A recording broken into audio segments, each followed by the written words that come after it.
Kami turut menyoroti calon presiden nomor urut 1 Anies Baswedan yang angkat bicara soal sindiran Menko Marves Luhut Binsar Panjaitan dan Menteri Investasi Bahlil Lahadalia terhadap ko-kapten Timnas Amin Thomas Lembong. Anies menegaskan tak perlu panik, meminta pemerintah fokus untuk menunaikan pekerjaan. Hal itu disampaikan Anies saat tiba di Bandara Sultan Iskandar Muda Aceh pada Sabtu pagi. Anies berkomentar soal kritik Menko Marves Luhut Binsar Panjaitan dan Menteri Investasi Bahlil Lahadalia kepada Thomas Lembong terkait hilirisasi nikel. Anies bilang sebaiknya pemerintah fokus untuk menunaikan pekerjaan yang sebelumnya telah direncanakan. Menurut Anies, gagasan perubahan yang semakin kuat membuat pihaknya tidak khawatir dan panik. Gimana ya nanggepinnya ya? Saya sih sederhana begini, tunaikan saja yang sudah menjadi rencana pemerintah. Kalau memang ya ada rencana, tunaikan. Dan kami bersyukur bahwa gagasan perubahan ini makin hari makin kuat, jadi tidak perlu khawatir dan panik. Ya.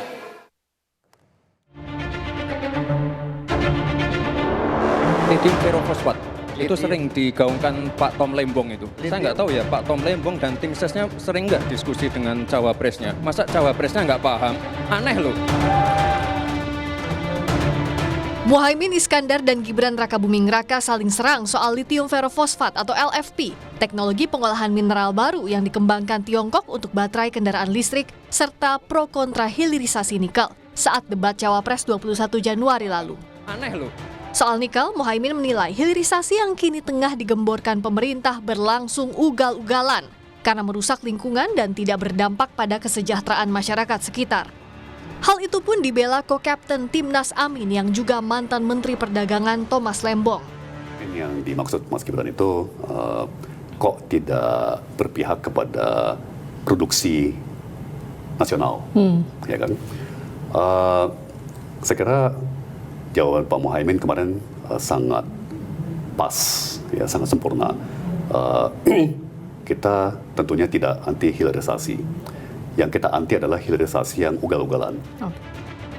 Menteri Koordinator Bidang Kemaritiman dan Investasi Luhut Binsar Panjaitan secara belak-belakan meminta calon wakil presiden nomor urut 1 Muhaimin Iskandar langsung melihat proses hilirisasi nikel di Indonesia dengan mengunjungi smelter atau fasilitas pemurnian dan pemrosesan nikel dan politeknik yang terbangun di Morowali, Sulawesi Tengah. Luhut menuding Caimin melakukan kebohongan publik terkait hilirisasi nikel.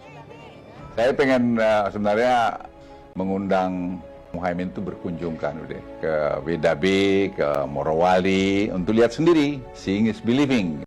Daripada Anda berbohong kepada publik yang menurut satu karakter yang nggak bagus untuk mencapai sesuatu posisi, Anda membohongi publik. Dengan kita lihat data 2015 itu kemiskinan di sana 14,7%. Nah data 2023 itu 12,4%. Jadi turun kemiskinan di sana dari 14,7 ke 12,4%. Menjawab tantangan Luhut, Muhaimin sebut menyanggupi dan akan menemui Luhut serta berkunjung ke sejumlah lokasi tambang setelah masa kampanye.